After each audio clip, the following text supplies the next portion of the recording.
Hi friends, welcome to you all again. आपका बहुत बहुत स्वागत है। जैसा कि हम पहले लेक्चर में पढ़ चुके हैं कि व्हाट इज़ प्रोग्रामिंग लैंग्वेज। तो आज हमारा ये दूसरा सीरीज़ है लैंग्वेज के बारे में, यानी introduction of C language lecture 1। ये हमारा दूसरा लेक्चर है और इसमें टोटली हम हिंदी और इंग्लिश मिक्स करके ये लेक्चर देंगे।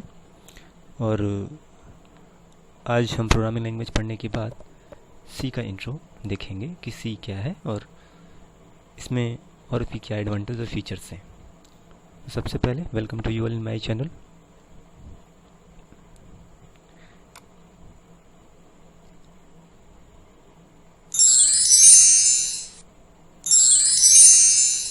चलिए, welcome to you all again. और अभी जो मेरा चैनल का नेम है वो मैंने चेंज कर दिया है कुछ रीजंस की वजह से। मेरा चैनल है PBS advice. So again I request you please subscribe it, जिससे अब आप तक सारी इन्फॉर्मेशन अच्छी तरीके से पहुंच सके। तो चलिए टॉपिक पे आते हैं। नेक्स्ट टॉपिक इज़, तो हम आज इंट्रोडक्शन कर रहे हैं सी लैंग्वेज में। तो हम पढ़ेंगे ऑब्जेक्टिव्स क्या क्या हैं, why we use C language, history of C language, features of C language. Means हम इन सब चीज़ों के बारे में पढ़ेंगे। तो देरी ना करते हुए हम आपको मेन टॉपिक्स पे ले चलते हैं कि हम सी लैंग्वेज का यूज़ क्यों करते हैं, आखिर हमारे लिए सी लैंग्वेज का यूज़ क्या है, हम सी लैंग्वेज से क्या करते हैं। चलिए देखते हैं। देखिए, पहला, Oracle is written in C language. होता क्या है कि बहुत सारे सॉफ्टवेयर हैं जो लैंग्वेज से बनते हैं, जैसा कि हम पहले पढ़ चुके हैं कि प्रोग्रामिंग लैंग्वेज का यूज़ सॉफ्टवेयर को डेवलप करने के लिए किया जाता है। तो ऐसे में इसी सीरीज़ में हम आपसे बात कर रहे हैं कि ऑरेकल जो है एक डाटाबेस सॉफ्टवेयर है, बहुत पावरफुल डाटाबेस सॉफ्टवेयर है, जिसका यूज़ जो है डाटाबेस बनाने के लिए किया जाता है और इसको पूरी तरह से सी लैंग्वेज में बनाया गया है। एंड्रॉयड जो हम ऑपरेटिंग सिस्टम चलाते हैं, बहुत ही अच्छा और आज की डेट में बहुत ही डिमांड है इस ऑपरेटिंग सिस्टम की, उसकी कोर लाइब्रेरी जो है वो सी में लिखी गई हैं। यूनिक्स एक ऑपरेटिंग सिस्टम है, लाइनक्स एक ऑपरेटिंग सिस्टम है, सभी इन दोनों जो हैं वो सी लैंग्वेज में डेवलप किए गए हैं। बहुत सारे डिवाइस ड्राइवर्स और नेटवर्क ड्राइवर्स। तो डिवाइस ड्राइवर्स क्या होते हैं? ऐसे प्रोग्राम जो हमारे डिवाइसों को ऑपरेट कराते हैं। बहुत सारी प्रेफरल डिवाइसेस हम यूज़ करते हैं, लाइक मॉडेम, पेन ड्राइव, ठीक, प्रिंटर्स और भी ETC। बहुत सारे डिवाइस हम यूज़ करते हैं और वो डिवाइस तभी वर्क करती हैं जब उसका एप्लीकेशन प्रोग्राम सिस्टम में पड़ा होता है। तो वो एप्लीकेशन प्रोग्राम जो सिस्टम में पड़ा होता है, जो उसे चलाता है, उसे ही डिवाइस ड्राइवर कहा जाता है। ऐसे ही नेटवर्क में अगर हमको यूज़ करना है तो नेटवर्क बनाते समय, मींस नेटवर्क को ऑपरेट करते समय कुछ नेटवर्क ड्राइवर्स की ज़रूरत होती है जो नेटवर्किंग में यूज़ किए जाते हैं, तो वो भी सी में ही लिखे जाते हैं। MySQL एक डाटाबेस सॉफ्टवेयर है और ये भी सी लैंग्वेज में लिखा गया है। कुछ सॉफ्टवेयर होते हैं जो सैटेलाइट से कनेक्ट होने के लिए यूज़ किए जाते हैं, और सेट टॉप बॉक्स जो टीवी में हम लगाते हैं उससे रिलेटेड कुछ सॉफ्टवेयर होते हैं, उनका भी डेवलपमेंट सी में ही किया गया है। तो आप ये समझ सकते हैं कि सी का यूज़ कहाँ कहाँ पे किया गया है। ऐसे ही हम आगे अगर बढ़ें तो स्टूडेंट के लिए सी का यूज़ क्या है। अब हम बात करते हैं स्टूडेंट के लिए क्यों इम्पोर्टेंट है ये। सबसे पहला है कि ये प्रोग्रामिंग स्किल को डेवलप करने में हेल्प करती है। तो प्रोग्रामिंग स्किल क्या होती है? जब हम, यानी कुछ यूज़र्स ऐसे होते हैं कि जो पहले कोई प्रोग्रामिंग पढ़े होते हैं, आप में से हो सकता है आप लोगों में से बहुत लोगों ने पहले से प्रोग्रामिंग पढ़ी हो या आप अभी न्यू हो। तो जब हम प्रोग्रामिंग सीखते हैं तो प्रोग्रामिंग में हम ये नहीं कह सकते कि हम स्किल जो है तुरंत डेवलप कर लेंगे। तो सी एक ऐसी लैंग्वेज है जिसमें प्रोग्रामिंग स्किल को डेवलप करने के बहुत सारे, मतलब कह सकते हैं कि बहुत कुछ हमको टाइम मिलता है कि सी लैंग्वेज को हम जब सीखते हैं तो उस दौरान हम अपनी स्किल को डेवलप करने की कोशिश कर सकते हैं। तो प्रोग्रामिंग स्किल क्या होती है, इसको हम समझाने के लिए आपको बताएं। जैसे हम अपनी लैंग्वेज बोलते हैं, यानी भाषा जो है वो हम सीखते हैं। लाइक अगर हमको हिंदी में कुछ या इंग्लिश हमको नहीं आती तो हम इंग्लिश सीखते हैं और इंग्लिश आसानी से सीख भी सकते हैं। लेकिन अगर मान लीजिए इंग्लिश में कोई एप्लीकेशन लिखनी हो और आपसे कहा जाए कि एप्लीकेशन लिख दीजिए, तो अगर ये स्किल नहीं पता है कि एप्लीकेशन कैसे लिखी जाएगी, तो इंग्लिश आते हुए भी आप आप एप्लीकेशन नहीं लिख पाएंगे। इसी तरह से प्रोग्रामिंग आपको आती है, यानी प्रोग्राम आपको कैसे बनेगा, इसको बनाने के लिए सी लैंग्वेज आपने पढ़ी है। तो लेकिन सी लैंग्वेज पढ़ने के बाद कौन सा प्रोग्राम कैसे बनाना है, इसको सीखना ही स्किल है, इस पे लॉजिक लगाना ही स्किल है। मीन्स प्रोग्राम कैसे बनेगा, अगर हमने 2 नंबर का सम कर दिया तो कोई और अगर कैलकुलेशन करनी है, मान लीजिए मल्टीप्लिकेशन या स्क्वायर प्रिंट करना है, एरिया ऑफ स्क्वायर लेना है या रेक्टेंगल का एरिया निकालना है, तो उस कंडीशन में वो पर्सन ये समझ सके कि कैसे इसका प्रोग्राम बनेगा, यही प्रोग्रामिंग स्किल है। लेकिन अगर हम समझ सकते हैं कि प्रोग्रामिंग स्किल को इतनी जल्दी प्रूव नहीं किया जा सकता है, बट अगर हम चाहते हैं कि प्रोग्रामिंग स्किल डेवलप हो या कोई बंदा प्रोग्राम डेवलप कर सके ईजिली, तो उसमें यही हो सकता है कि वो डिफरेंट टाइप के प्रोग्राम सी में बनाए और एक ही प्रोग्राम को कई तरीके से बनाने की कोशिश करे। आप जितना अच्छी तरह से प्रोग्राम बनाएंगे और बार बार बनाएंगे, हर तरीके से बनाने का प्रयास करेंगे, उतनी ही जल्दी आपका प्रोग्राम स्किल डेवलप हो जाएगी। तो ये स्टूडेंट के लिए है कि वो अपनी प्रोग्रामिंग स्किल को डेवलप कर सकें। दूसरा है many questions come in interview at the time off campus selection. बहुत सारे ऐसे बीटेक के स्टूडेंट्स होते हैं जिनका कैंपस सिलेक्शन होता है, तो बहुत सारे लोग सीएस स्ट्रीम से होते हैं, बहुत सारे लोग सीएस स्ट्रीम से नहीं होते हैं, है ना। तो ये तो बात, दूसरा क्वेश्चन हमारा है important for the student of engineering field. तो अभी हम बात कर रहे हैं many questions comes in interview. तो इंटरव्यू में बहुत सारे ऐसे क्वेश्चंस आते हैं जो सी लैंग्वेज से ही पूछे जाते हैं जब उनका कैंपस सिलेक्शन होता है।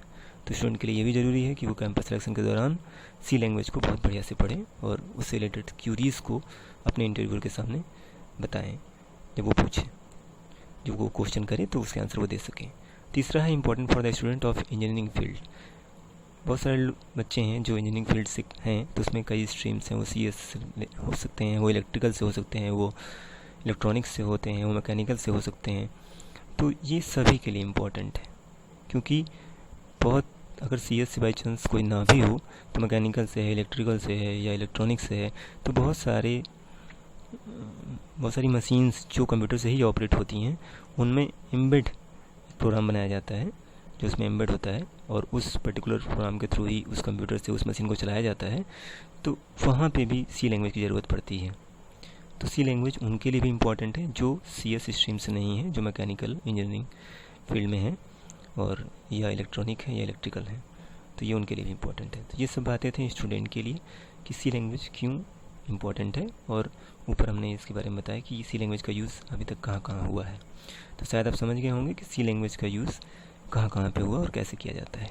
चलिए तो आगे बढ़ते हैं।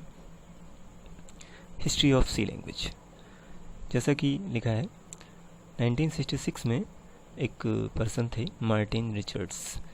उन्होंने BCPL एक लैंग्वेज है, बेसिक कंबाइंड प्रोग्रामिंग लैंग्वेज। बहुत सारे लैंग्वेज के फीचर्स को कंबाइन करके इन्होंने एक लैंग्वेज बनाई थी जिसका नाम इन्होंने रखा था BCPL। तो सबसे पहली लैंग्वेज थी सी लैंग्वेज के पहले ये, मतलब हम सी लैंग्वेज की बात करें तो उससे जो पहले की हिस्ट्री है उसकी बात हम कर रहे हैं कि 1966 में मार्टिन रिचर्ड्स ने एक BCPL नाम की लैंग्वेज बनाई थी जिसमें बहुत सारी लैंग्वेज के फीचर्स को इन्वॉल्व किया गया था, जिसका फुल फॉर्म है बेसिक कंबाइंड प्रोग्रामिंग लैंग्वेज। उसके बाद 1969 में केन थॉमसन जो AT&T बेल लैब है USA में, उन्होंने उसी BCPL लैंग्वेज में कुछ इम्प्रूवमेंट करके एक लैंग्वेज का डेवलपमेंट किया जिसको B नाम दिया। तो उसको B लैंग्वेज नाम से जाना जाता है, यानी B लैंग्वेज बनाई गई थी किसके द्वारा, केन थॉमसन के द्वारा इन 1969। और वो BCPL से ही बेस था, यानी BCPL लैंग्वेज उसका बेस थी। और उन्होंने B नाम भी दिया उसका, क्योंकि इस BCPL का पहला वर्ड B था, तो उन्होंने इस तरीके से उनके सम्मान को बनाए रखा। तो और दूसरी बात, इसी B लैंग्वेज में ही केन थॉमसन ने यूनिक्स ऑपरेटिंग सिस्टम को डेवलप किया था। कब, 1969 में। यूनिक्स एक ऑपरेटिंग सिस्टम होता है, जैसे विंडोज़ हम यूज़ करते हैं वैसे ही एक पावरफुल ऑपरेटिंग सिस्टम है जो केन थॉमसन ने डेवलप किया था B लैंग्वेज में 1969 में। और इसके बाद 1972 में एक पर्सन डेनिस रिची हैं, पूरा नाम उनका डेनिस M रिची है। डेनिस रिची ने 1972 में उसी B लैंग्वेज में बहुत सारे इम्प्रूवमेंट करके C लैंग्वेज का डेवलपमेंट किया।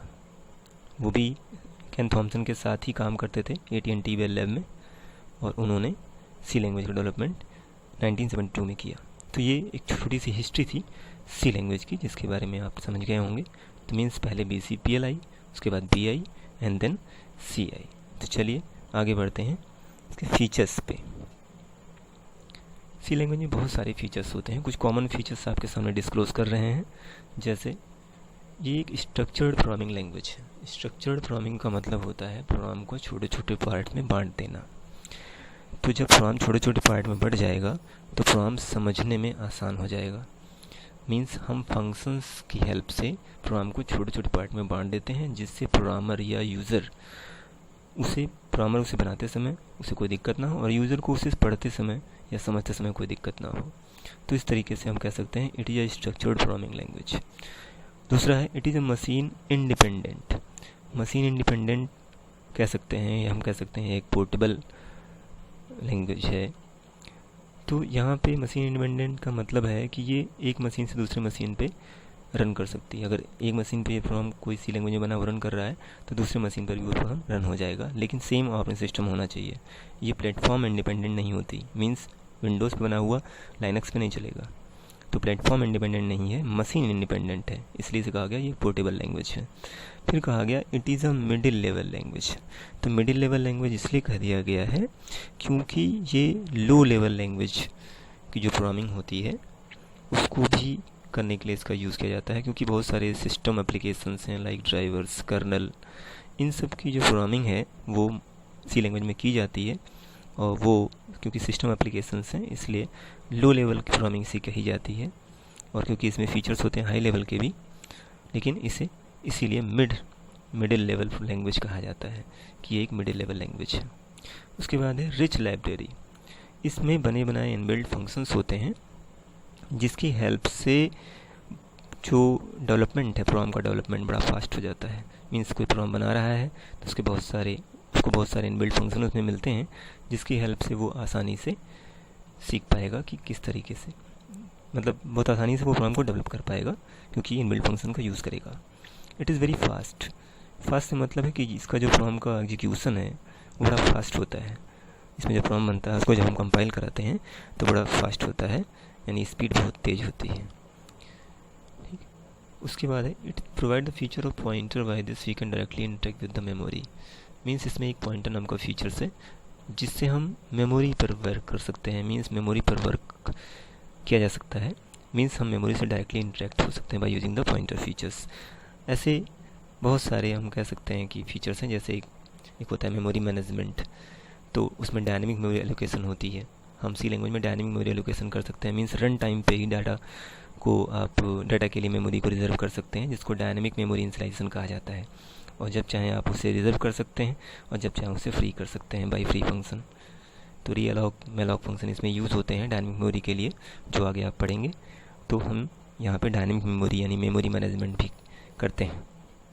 तो इस तरीके से आपने समझा कि इसके फीचर्स क्या हैं। और इस पूरे मॉड्यूल में हमने तीनों चीज़ें सीख ली हैं कि क्यों हम सी लैंग्वेज का यूज़ करते हैं, आखिर सी लैंग्वेज का हमारे लिए क्या फ़ायदा है, दूसरा कि सी लैंग्वेज की हिस्ट्री क्या है, तीसरा सी लैंग्वेज के फीचर्स क्या हैं। तो हमको उम्मीद है कि आपको अच्छा लगा होगा। और सी लैंग्वेज एक पावरफुल लैंग्वेज है जो आज की डेट में भी बहुत पॉपुलर है।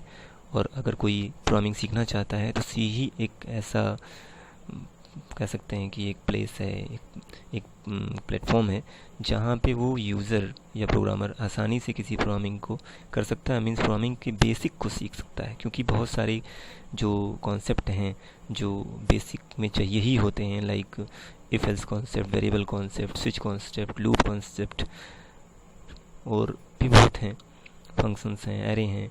इन सब की ज़रूरत बेसिक लेवल पे बहुत है। और अगर कोई सीखना चाहता है तो वो सी लैंग्वेज की हेल्प से इसको बहुत ही आसानी से सीख सकता है। और सी लैंग्वेज को सीखने के बाद कोई भी पर्सन बहुत ही आसानी से कह सकता है कि हम और कोई लैंग्वेज सीखने में कैपेबल हैं। मीन्स अगर आप सी लैंग्वेज सीख जाते हैं तो आप ये मान के चलिए कि आपने हर लैंग्वेज के बेसिक को सीख लिया है और आपको उस लैंग्वेज को सीखते समय प्रॉब्लम्स नहीं आएंगी। तो आप अच्छी तरह समझ गए होंगे कि सी लैंग्वेज का क्या यूज़ है। तो आज की डेट में सी लैंग्वेज एक बहुत ही पॉपुलर और पावरफुल लैंग्वेज है जिसका यूज़ अलग अलग एरियाज़ में आज भी बहुत अच्छी तरह से किया जाता है। और ये बहुत पुरानी लैंग्वेज है, लेकिन आज भी इसका यूज़ बहुत ही अच्छी तरह किया जाता है। तो यहाँ पे हम ये कह सकते हैं कि C language is very popular and powerful. So आज के लिए इतना ही। बहुत बहुत धन्यवाद। अगले लेक्चर में हम फिर मिलेंगे, इससे आगे की बात करेंगे। अगर आपको ये चैनल सब अच्छा लगा हो तो प्लीज़ सब्सक्राइब करिए मेरा चैनल, और फेसबुक अपने फेसबुक वॉल पर भी इसे पोस्ट करिए, जिससे और लोग भी ये चीज़ें सीख सकें और जान सकें। तब तक के लिए बहुत बहुत शुभकामनाएं। Have a nice day. Thank you.